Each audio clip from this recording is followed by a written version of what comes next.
Welcome. Welcome to our virtual town hall, where we're going to listen to a few more members of our college community or university community talking about what reconciliation means to them. Before we go any further, I simply would like to acknowledge all Native American peoples who have lived on this land since time immemorial. TCU especially acknowledges and pays respect to the Wichita and affiliated tribes upon whose historical homeland our university is located.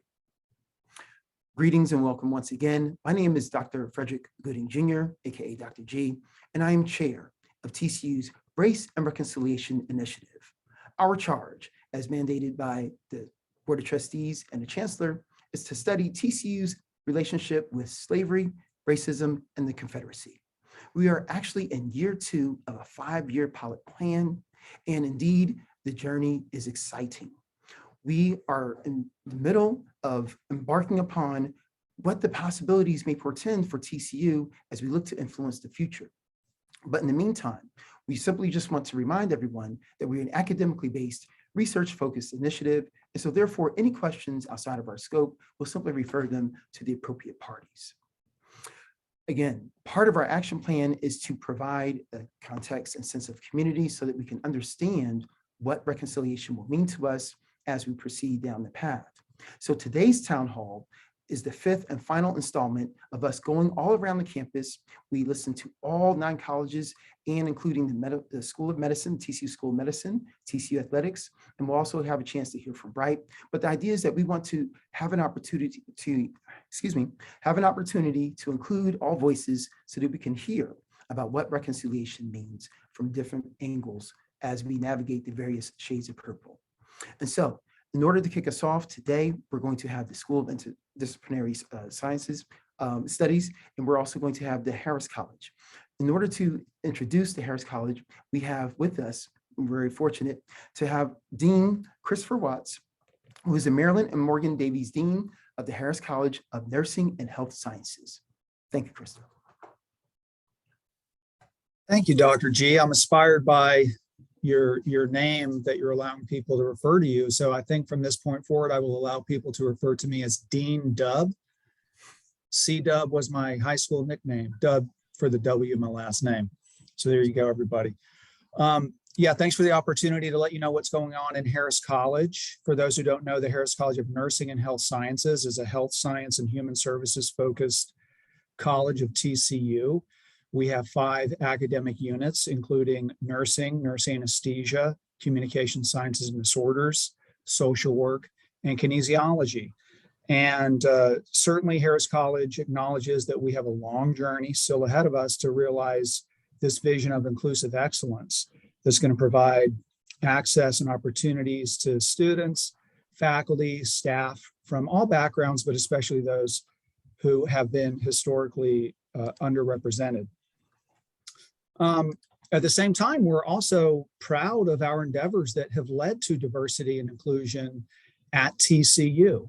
For example, our college, Harris College, along with Bright Divinity School, was the first college at TCU to desegregate and allow Black students to earn undergraduate degrees along with white students. In fact, the first 3 Black students enrolled at TCU were nursing majors. And one of those students, Alaine Park Jones, returned to TCU as the university's first Black professor. And she later retired as professor emeritus status. And we have a painting of her with her story hanging prominently in the atrium of the Bass building where the dean's office is located. Also, our graduate program in speech language pathology was the first federally funded program in the nation focused on training clinicians to work with bilingual or Spanish-speaking populations. And this program has a long history of attracting the top minority graduate students from around the country. Also, our college has increasingly enrolled a more diverse student body, which is only at 30% students of color right now, but we are realizing an increase of more than 100 additional students of color each year compared to just 5 years ago. That's pretty substantial. And that success is also aligned with what's happening with our faculty and staff as we've recruited a substantial number of diverse team members over the last 5 years as well. But more recently and currently, under the leadership of our outstanding college diversity advocate, Lanita Yarborough, who on this meeting, we continue to engage our faculty, staff, and our students with the intent of recognizing race. And so this past year, just some of the activities that we're engaging in include activities of Harris United, which is our DEI committee, a college level DEI committee, which hosted a college-wide book reading and related discussions where small groups of students, staff, and faculty engaged in conversations on racism, unconscious bias, and our responsibilities as healthcare providers. Also, Nursing's Diversity in Nursing Education Task Force, which the acronym for that is DINE, provides ongoing highlights of what are called hidden figures, where racial and ethnic minorities who have contributed to healthcare are celebrated, and others are educated about these important figures. Also, we have an interprofessional education committee that has engaged students across disciplines in what's called an interprofessional practice event, using the text The Other Wes Moore to examine the impact of race on social, educational, and life outcomes. Also, our Department of Social Work provided a poverty simulation through which students experienced how socioeconomic status can intersect with race and other identities to significantly impact lives. So our units are engaged in ongoing activities to address systemic issues, including test optional graduate admissions, creating united statements of commitment to inclusive teaching in our college syllabi, reevaluating systemic procedures that could be contributing to racism, and also simply committing to be better. So that's an overview of what we have done and what we are doing, and I appreciate the opportunity to share. Thank you, Dean Dubb, for that report. Absolutely encouraging. Thank you so very much. And now I would like to also call to our virtual stage another dean. We are very pleased and fortunate to host Dr. Reginald Wilburn as the Dean of the School of Interdisciplinary Studies.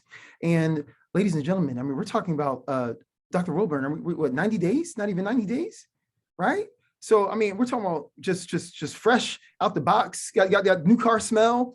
And, you know, and again, ladies and gentlemen, I think if you haven't had the opportunity, you definitely want to get with this brother because, I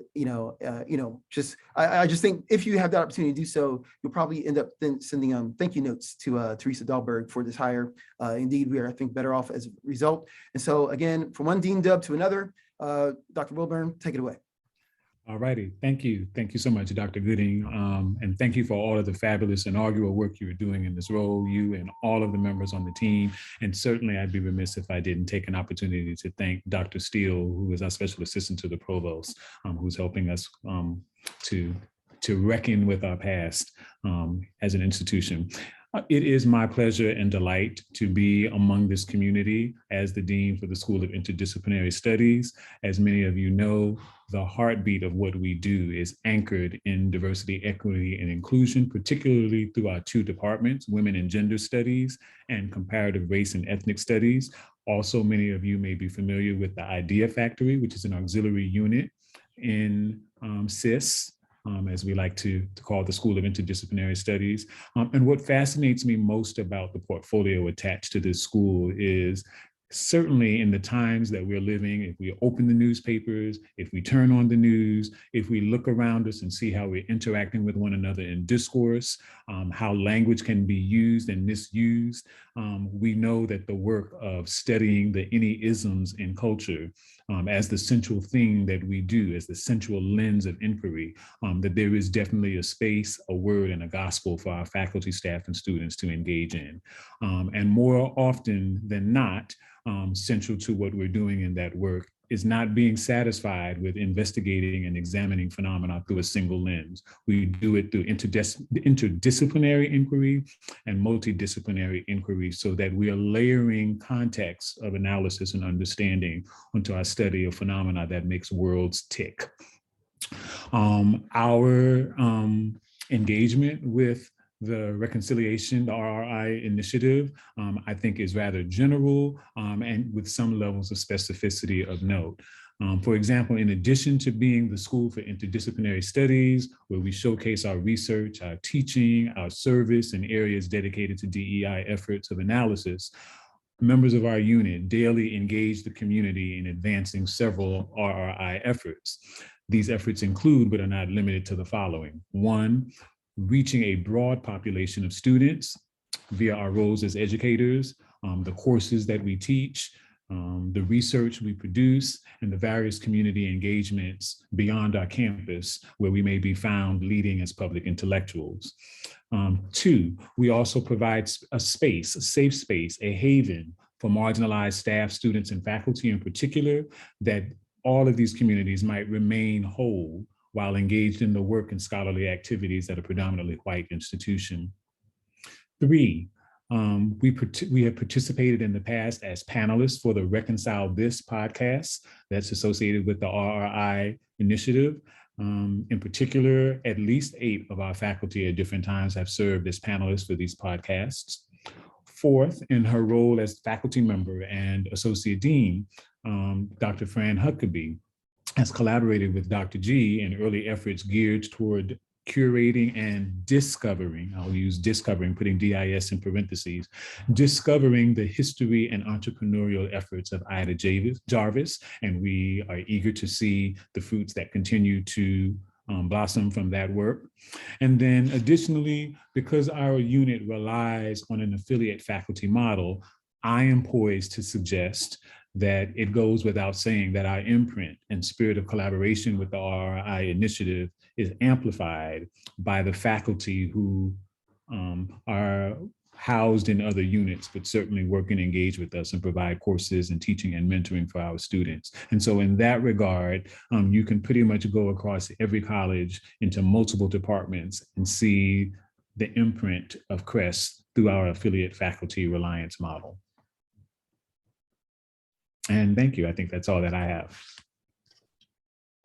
Wow. Well, if that's all that you have, I mean, it's definitely encouraging to hear, and I can only, wait with anticipation as to what portends for the road ahead. Thank you, Dean Moore. Yes. Thank you for making time to join us. Thank you. My pleasure. Anytime. Yes, sir. And so now at this point in time, I would like to call to our virtual stage our guests who are going to share with us their thoughts and perspectives about reconciliation from their angles on campus. And so at this time, I would like to introduce from the SIS, Ms. Tiffany Jackson, a visiting lecturer of Women and Gender Studies. How do you do, Ms. Jackson? I'm well, Dr. G, how are you? Well, I am super fantastic. Thank you for asking. I like the glasses, absolutely. We also like to call to the stage Dr. Katie Love Moon, an assistant professor of social work in the Harris College. Dr. Love Moon, how we doing? I left the peace sign. Yeah, thank you. I'm ready to go. Thanks for having me. Absolutely, absolutely. And then last but not least, I'd like to call to the stage Dr. John Rivera Perez, an assistant professor in the, work with me y'all, Davies School of Communication Sciences and Disorders within the Harris College. How did I do, John? Yeah, perfect. Okay. So, again, a party trick, say it 3 times fast, right? Okay. All right, at any rate, we're just going to start off nice and easy and see where the road takes us. First question up on deck is just simply share with us, what does the term or the concept reconciliation mean to you? As we have a gender imbalance here, I'm going to start with John first, and then we'll hear from Dr. Katie and Ms. Jackson. John, let's go with you first. So yeah, when I think about the reconciliation word, is to restore a relationship, right? To start the race reconciliation process, you need to recognize that there was a disagreement, right? Like something is broken and need to be fixed. So wounds from the past need to be healed. So that relationship need to heal. Conversations need to happen in order to heal. So yeah. So if I hear you correctly, you're saying recognition is an important stage before reconciliation, right? I mean, and I think what you're saying is so very powerful because we think about the campaign of, let's think about, for example, the movie title, When They See Us. The idea is, and I was chronicling the Ava DuVernay's Netflix story about the Central Park 5, right? That horrible scenario. But this idea of oftentimes not being seen, not being recognized, that's also part of the problem and the pain. I mean, would you agree, just that idea that people just see past you and don't see who you are and what you're going through? Would you say that's part of the problem? Definitely. It's very important to recognize that there's something, that there's an issue, in order to heal, in order to address it. Very good, very good. Okay, so thank you so very much for that. Let me see. Why don't we hear from Dr. Katie Love Moon? What does reconciliation mean to you? Yeah, so if I'm thinking about it in terms of in relation to race, well, reconciliation, I guess more generally, it would apply to what I'm thinking of as well. Two big things come to mind is justice and healing. And I think those things are related, obviously. And part of the justice piece is, I think, what you were just talking about as well, Jean, is naming that there's a problem, and shining light on that problem, and talking about it and owning it, especially, as a white person, or being a part of any dominant group, or being a part of institutions of power that are predominantly white, acknowledging your role in that, and naming it and claiming it and figuring out a way to change it on different levels. I think when we think about reconciliation, it often comes down to the individual interactional level, but institutionally, what needs to be changed.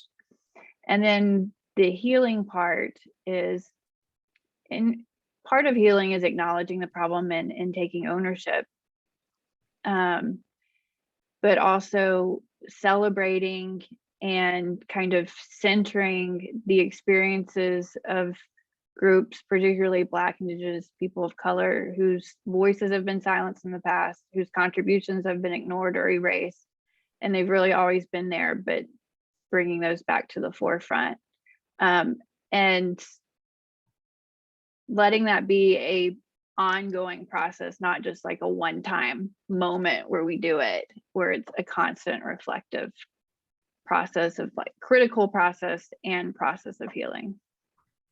Two things that you said that really jumped out to me, this idea of the last piece first, the consistency, right? I mean, I think it's easy for all of us to show up one time and rah, rah, rah. But the question is, are we being consistent with that effort, right? Not just one time flash in the pan. So, and then also you said something about celebrating. Would you mind expanding a little bit more on that? Because normally when we talk race and reconciliation, a lot of people, I think, take on this idea of doom and gloom, right? And again, parts of reconciliation is dealing with the pain, but you said celebration. I'm curious if you could like tease that out just a little bit more. Yeah, and I do want to say, I think when we talk about race and reconciliation, a lot of people do want to jump to, well, let's just celebrate and forget about all the bad things. And I'm not saying that at all. I do think we have to acknowledge past injustices and current ones. But if I were to even think about like in the social work profession, which is supposed to be committed to social justice, like inherently, when we pick up an introduction to social work book and look at social work history, it's the white history of social work. It doesn't bring to the fore. I didn't even know about African American leaders in the social work profession that go all the way back to 100 years ago until like 10 years ago. I did not get that in my education at all. And you have to really dig deep to even find it now. So celebrating those contributions and shining light on it, I guess is what I mean. They've always been there, but we haven't put them in mainstream, which would be white telling of that history. Yeah, I guess the dominant telling of it. No, thank you for that. And then Ms. Jackson, right? Even though, it says Robinson on the screen, we want to be clear that we're talking to the original Miss Tiffany Jackson. Okay. And so what would you say reconciliation means to you? Well, when I think about reconciliation, I concur with Jean and Dr. Love Moon. However, I also think about this idea of space, right? And so allowing for that pain to be acknowledged, taking accountability, celebrating, but allowing space for those voices to be heard and that story to be told by that particular individual group, right? And not telling someone else's story, right? Like taking the opportunity to listen, right? To the issues, the pain. We know what has happened. I hope what has happened, but to hear that experience from the people who've endured it is a totally different storytelling, right? Right. And so I think space. And then I also think of kind of like what Dr. Moon was saying in that celebration, coming together, ridding of privilege, because we want to talk about ridding oppression, but we never talk about the getting or eradicating privilege, and you can't do one without the other, right? And so this idea of eradicating privilege so that we can be equitable to bring about restoration, that's the things that I think about when I think about reconciliation. So you're suggesting privilege is a real thing? Okay, I'm sorry. That's subject of another conversation. Subject of another conversation. Okay. No, but to your point about space, though, just last evening, I and my graduate research assistant Wonderkind, Marcellus Perkins, and a number of other TCU staff and faculty across campus participated in this barbershop event. It was put on by Fraternities for Life, and it's a little bit past my bedtime, but we made it out there, and it was as amazing as it was alarming to hear how consistent this idea of, and again, these are from, mostly Black and brown males. I'm so very glad they didn't drop a bomb on that room, because, our diversity level would have been down by half, I'm sure. But, they're all gathered in the room, and they went around, and to hear the youth out of their own mouths talk about, well, I'm a senior and I'm just now starting to feel like this is my school. Well, you've been paying tuition the other 3 years. How come it's not your school then? And so this idea that for so many people to not feel that this space is one that they can share, I think that's something we have to look at, right? Yeah, absolutely. I understand that, Dr. G. I am an alum, and when I was coming through TCU, I was like, do you even see me? I heard somebody say that about being seen. My project was, did you see me? Because I didn't feel like the space was my own. I do now, but I didn't. But let me follow up on that before I go to the next question. But how did you end up feeling that way if, quote unquote, no one was calling you the N-word every day, right? Because, some people are looking for like this major evidence. Well, I didn't see a cross burning in the middle of the commons. So, what's the problem? Like, everyone's nice and polite, but yet you're talking about, it's like this feeling. Are you able to provide any insight on that? Or yeah, when I looked around the campus, I didn't see anybody that looked like me that was aspiring to do what I was wanting to do. I see. Right? I saw me, but I saw me in the blue in the cafeteria, or so I didn't feel like, and I'm not saying that we don't have any African-American female professors, they are few and far in between, right? And so it was this trying to carve out this space for myself, being a non-traditional transfer student on top of that, right? I have other things going on, so there wasn't really this space dedicated to the type of student that I was at the time. Okay, well, I just want to affirm what you're saying, because it's not uncommon. I teach in the honors college, and it's not uncommon for students to come up to me towards the end of class, towards the end of the semester, that is, and confess, Dr. G, you're my first. And I'm like, first what? First Eagles fan, Philadelphia Eagles fan. What do you mean by first? There's millions of Eagles fans all across the planet Earth, right? We understand that.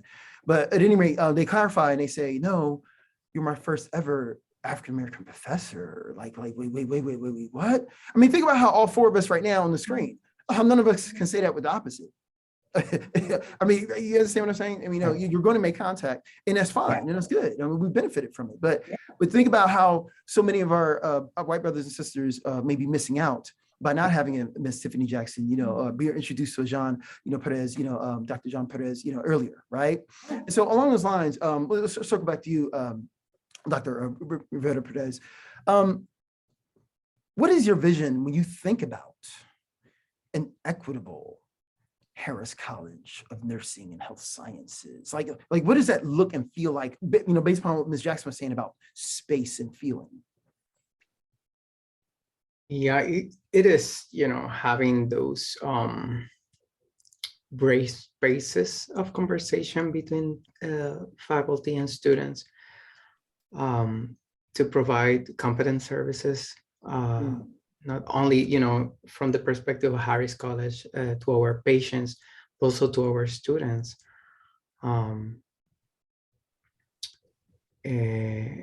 Sometimes it's something that this conversation can be hurtful, but the process of reconciliation is not an easy process. It have to hurt in order to heal. Katie, you coming from the same college. What are your thoughts on that? As far as what you've seen and heard this far. How do you all get to that projected place in the future where you want to be, right? Yeah, so I have a few thoughts. I think it needs to happen on multiple levels. So when I think about, in reference to the idea of space, I think that if I'm thinking about my classroom as a space, it's hard to have, that's nothing profound. It's hard to have these conversations, but given the fact that most of my classes are predominantly white, we are missing multiple voices at the table to inform that educational experience. And if I could just pause you right there, because I want to hear what Jean, you agree? I saw you nodding your head. So in a lot of your classes, most of your students are, homogenous. And so how awkward or easy is it to introduce these concepts when you just don't have a whole lot of voices in the room, diverse voices, that is? Yes, it is tough sometimes. Coming from an underrepresented community, I think many students are open to talk. That's been my experience, to talk about these issues so far. Okay. And I want to pivot back to Katie, because you also raised a point that came up was and I'm wondering whether it might be different for a Jean or Ms. Jackson or myself to raise issues of race and not appear to have an axe to grind, as opposed to, say, if you were to do it, Katie, in terms of appearing, to be white female. I'm just wondering if you thought about how that might affect your efficacy in talking about these items in the classroom. But that's just a side question in addition to what you were about to say. Totally. Yeah. And I would say I agree with what you just said. Yeah, I think me walking in and saying, I'm white, now let's talk about race, there's a level of privilege even within that, right? Yeah, I definitely think that there's even power within that. And I think that when I model it, it's a way for them to see what that looks like, constantly naming my whiteness. And so I teach social issues, I teach social policy. In social work, it's pretty easy to have it. It's pretty easy to relate it to race. When any given social issue, you can relate to race. But being able to model that, there's definitely is helpful, I think, to be able to talk about race, acknowledge privilege. I can't tell you, back to y'all's earlier point, how many times I say, raise your hand if you think oppression exists or racism exists. People will 100% of the classroom raise your hand. Now raise your hand if you think privilege or white privilege exists, and you get half the class. And to your point, Tiffany, you can't have one without the other. They're two sides of the same coin, right? So, but I do think increasing representation of historically underrepresented groups, particularly in relation to race in our classrooms, would enhance these conversations. As it is now, with having a class of 35 students and maybe having 7 students of color, it's not their responsibility to drive this conversation about race, right? Right. And if we were to break that in group, they're not, I would never ask them to be the spokesperson at that table, Right. but those voices and those perspectives are needed. So right now there's kind of a,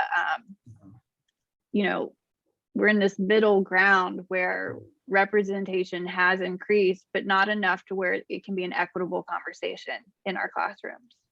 Wow, Ms. Jackson, I see you nodding. I mean, what are your experiences? Similar, different in terms of classroom makeup? I mean, after all, you are, as you mentioned, fulfilling the role that you never actually had when you came through TCU in terms of a Black female professor in front of the classroom.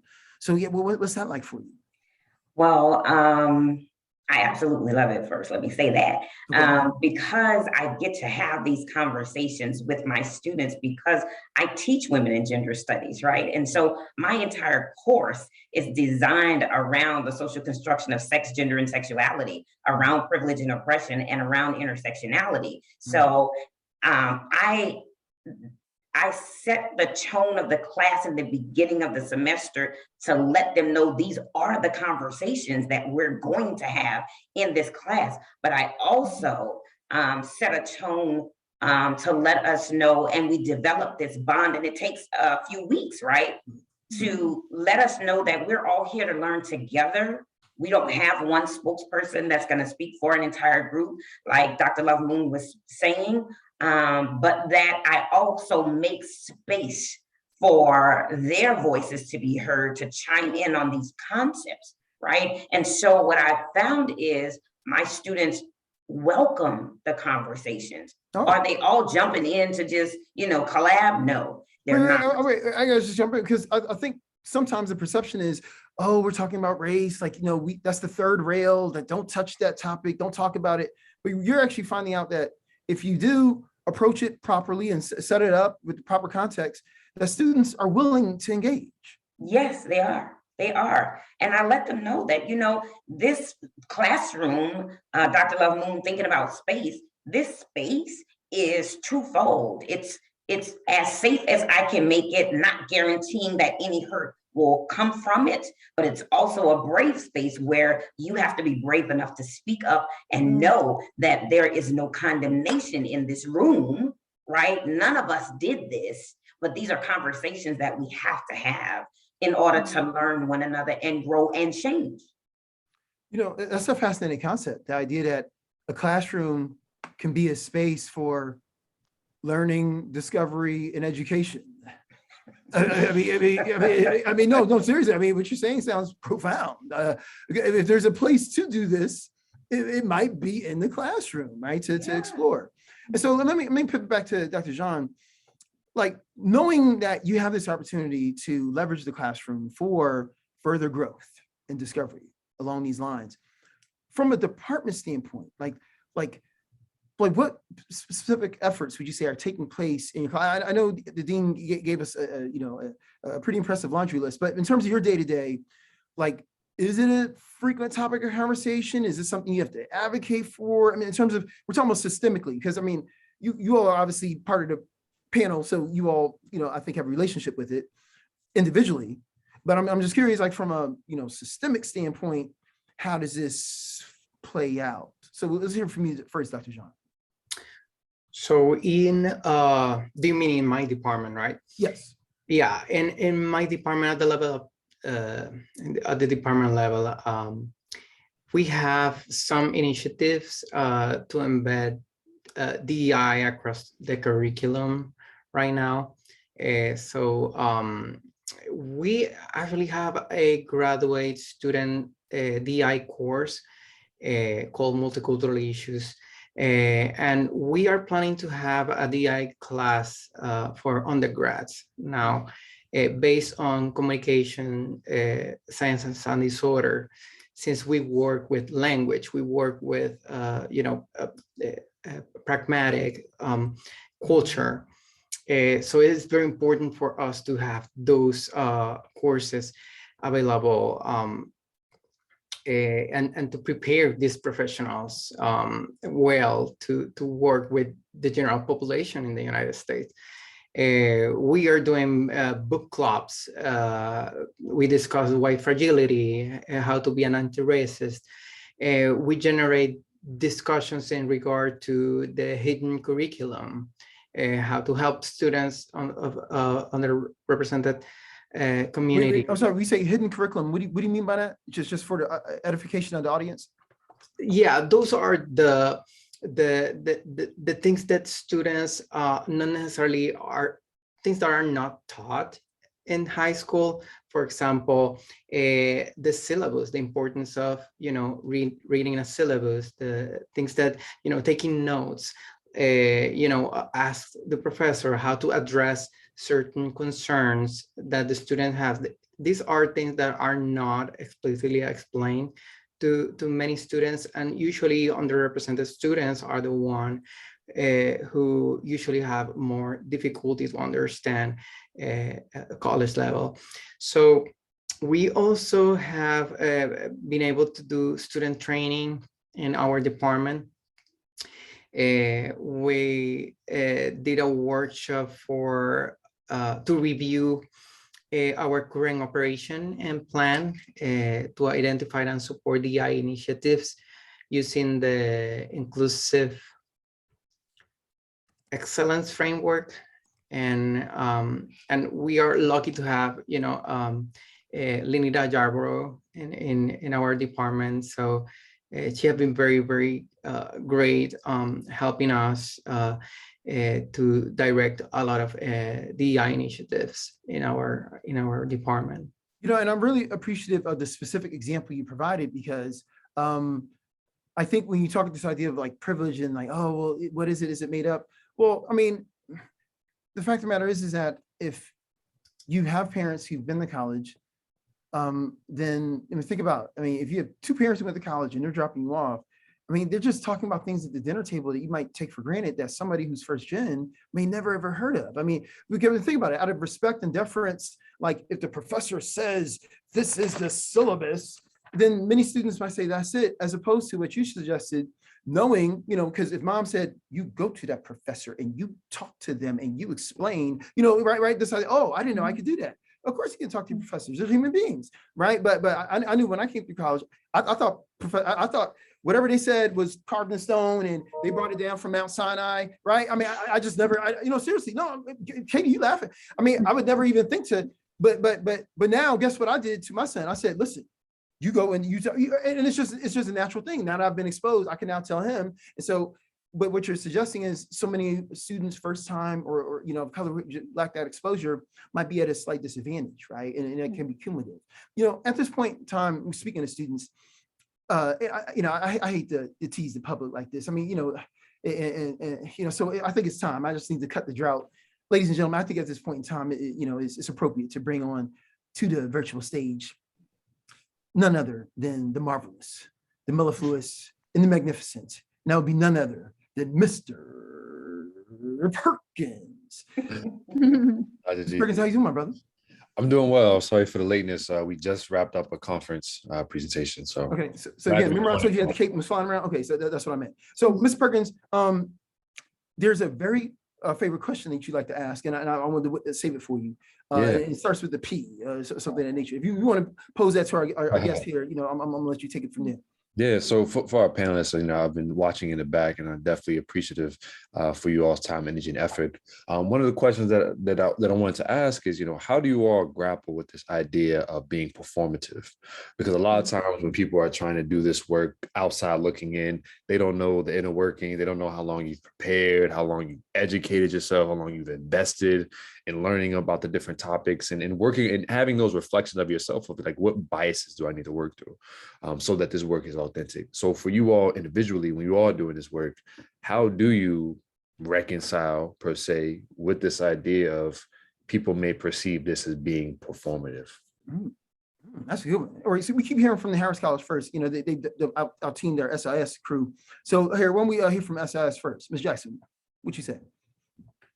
Well, that's a good question, Mr. Perkins. And I think I hold a very different position, right? Performative. A lot of things that I'm talking about my life, right? And so when you think performative, well, and I understand what you mean by performative. Like you're putting it's almost like gender's performative. You can switch it, right? So when I'm in the classroom, I'm one way, but then when I'm out, I'm another way. No, this is life. This is what I experience. So for it to be thought that it's performative for me, we probably need to have some conversations, right? So that we can get a clarification on what they think performative is, right? So I think I come from a totally different perspective on that question. Yeah, no, thank you for sharing. Thank you for sharing. Dr. Katie, what do you think about this idea of, especially as you identified yourself as a white female, you're trying to be sincere and trying to pace yourself and doing the work. And how do you deal with people looking at you and like, well, are you just being performative? And, what is this really about? I'm sure you might have to navigate or negotiate questions along those lines. Like, what say you? Like the white liberal woman. Right, this suspicion, right, and unfortunately, some have earned that title, appropriately. But when you're like, hey, I'm really trying to come in here into the space and respect it and do the work, like, how do you navigate that? I'm sure I've been called performative, never been called performative to my face. I'm not sure I would let it deter me, or if maybe there's a little voice in me, a little girl who wants to do things right, saying, no, I'm not performative, please believe me. But I'm not sure that, well, first of all, I'm in social work. So we're trying to be committed to social justice. So I chose that because I care about it. But to your point, like, even within social work could be accused of being performative. And I think that's something we're working on.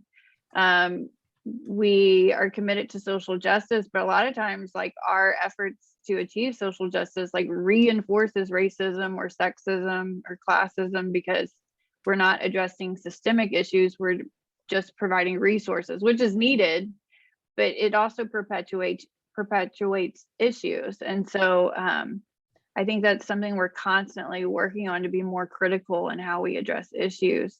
And I think a lot of people have called out, like, our profession as being performative for good reason. And so that's something as a department that we're working on with our curriculum and that type of thing.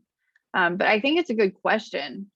I think for white people who get really sad when they're being called performative, I think that's just something that needs to be gotten over.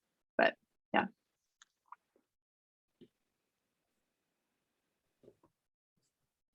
So I think our DI should be built into systems and process. And I actually did a great reflection about last week about being performative. Or if you always do a reflection of your own biases, and I was in the National Black Association of Speech Language Pathology and Hearing last week in Houston, and we were asked to propose activities, and I remember I proposed to have a mentorship program for students. And the president of the association, she told me that they have actually one mentorship program, and why I was not a mentor since I was a member of the National Black Association.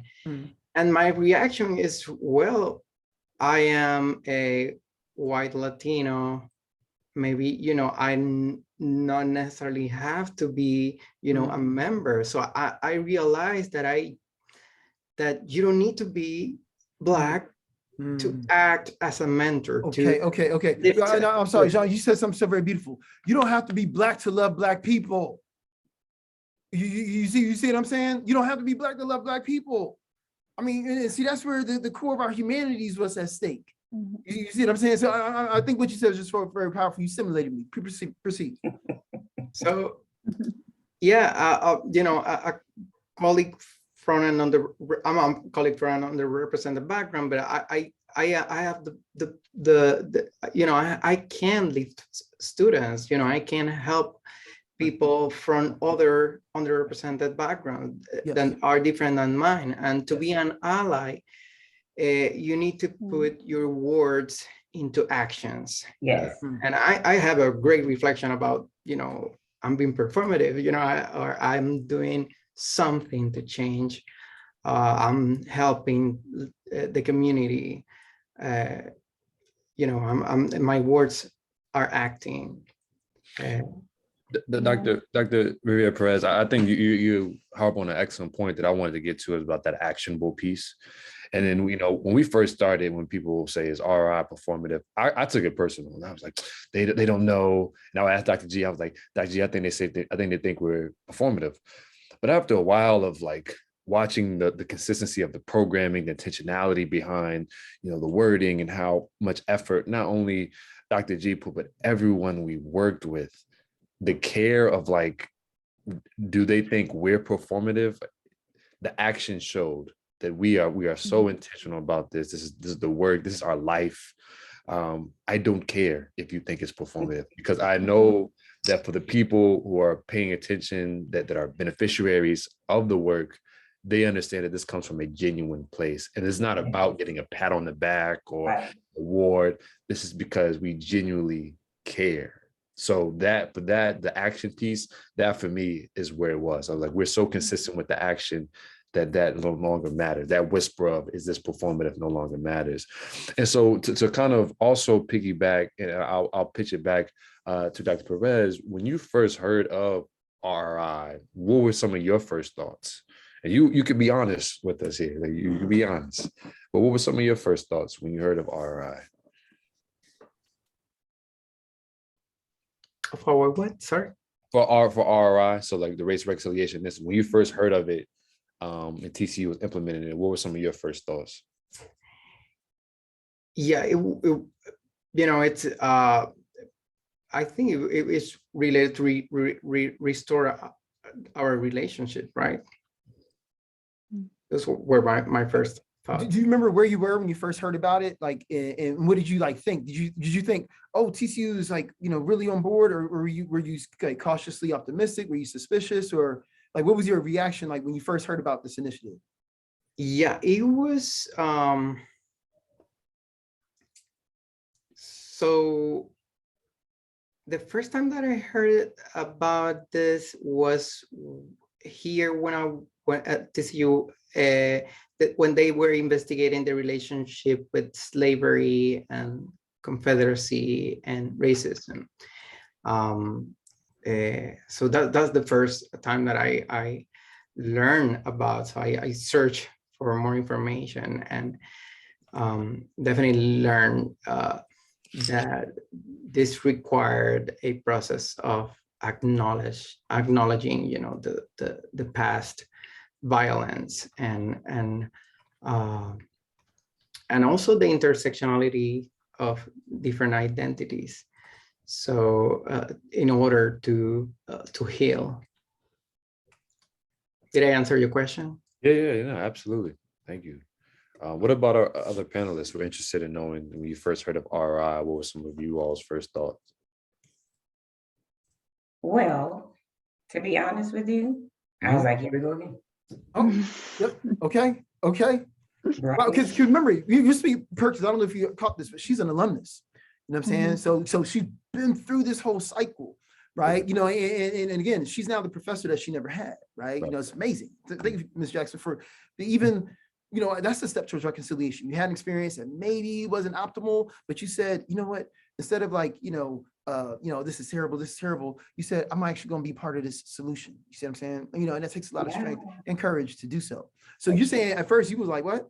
Yeah, I was like, here we go again. Because I was also here when we started our DEI initiative, right? And I'm like, I'm just going to see. I want to see if they're going to put their money where their mouth is. I want to see what's going to be done, right? Because we have all this talk about what we want to do, what we want to be, right? And so many of those things, in my opinion, just kind of fall by the wayside, right? And so when I first heard about RRI, I was like, yeah, I'm Understandable. so glad to know Mhm. that we are making headway, right? I can see it in the things that are happening.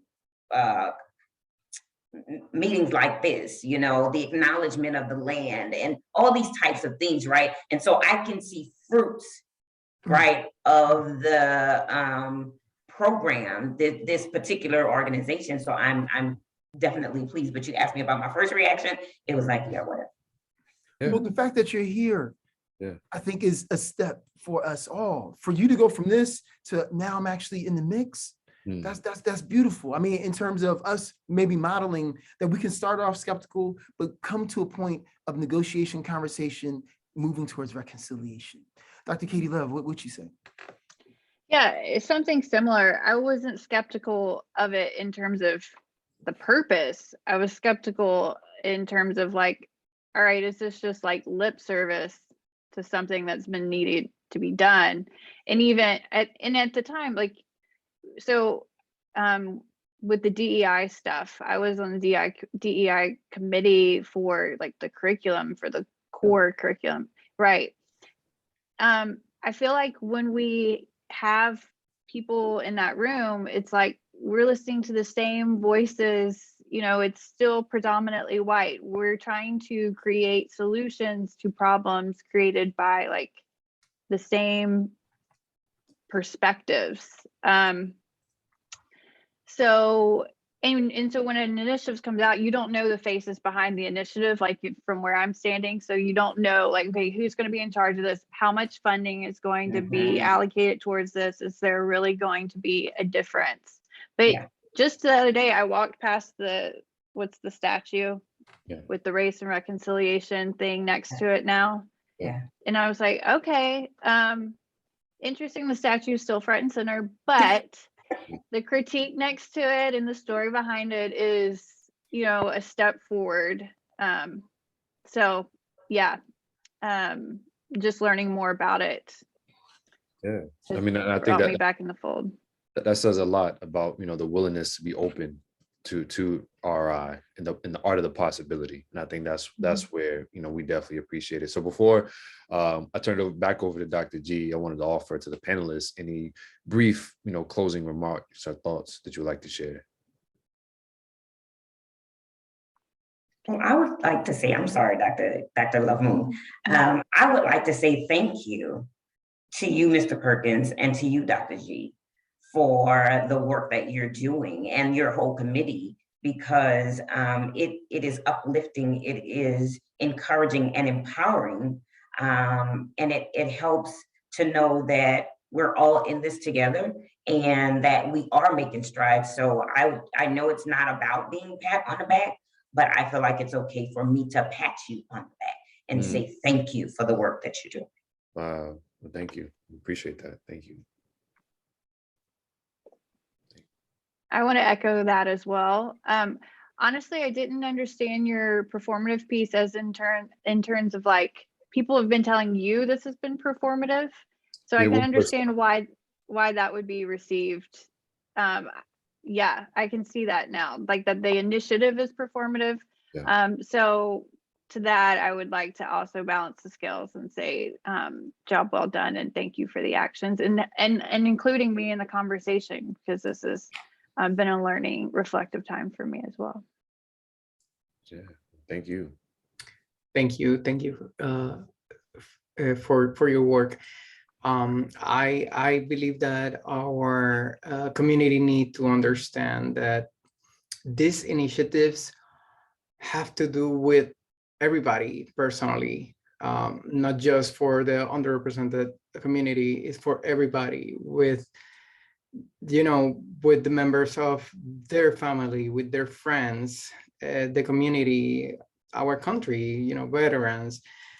This is the way that we restore relationships, and we are grateful for these initiatives and the administration who support these initiatives in our university.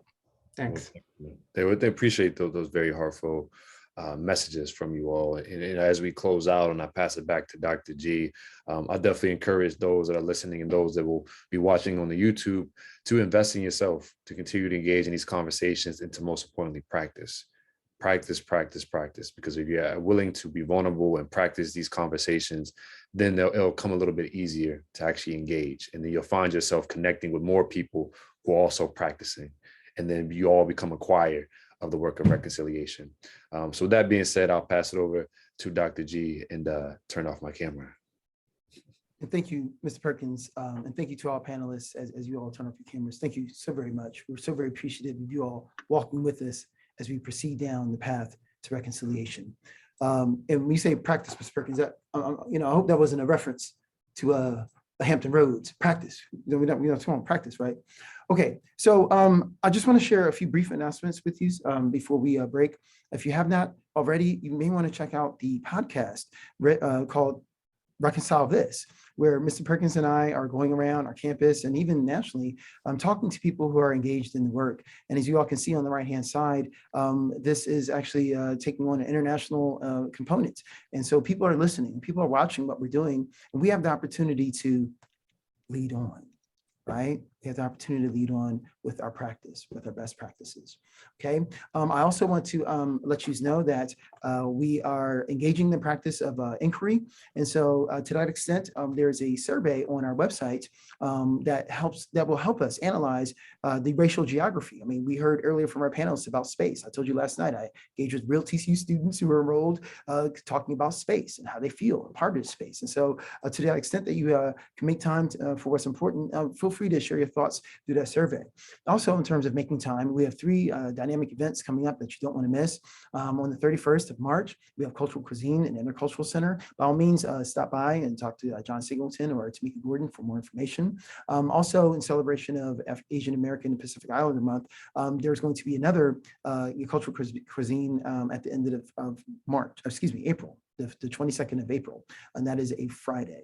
And also the following Friday, which I believe is the last Friday of the semester before we go into exams, yay, the Office of Diversity and Inclusion that has been working directly with the RRI to implement many of the recommendations that were approved by the Board of Trustees.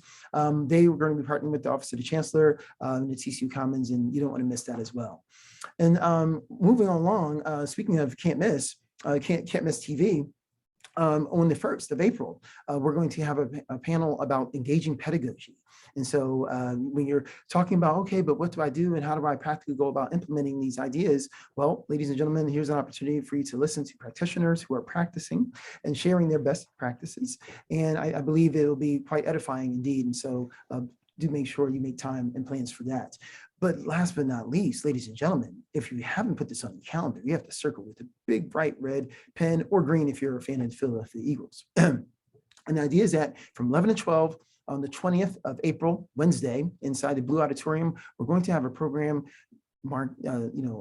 celebrating and honoring and observing our 2nd annual Reconciliation Day, right? Who knows if this thing will continue to grow, and this idea that you can say that you are part of the inception, I think will be a very powerful narrative to share, right?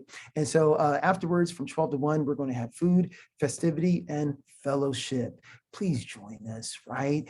Do consider this idea that if you want to have an opportunity to have a say in influencing in the future as far as the TCU that we want to be, then by all means come join us as we celebrate the idea of reconciliation. After all, if we can celebrate, together, at a football game, I don't see why we can't celebrate the art of the possible and hopefully a much more diverse, equitable, inclusive, and belonging future.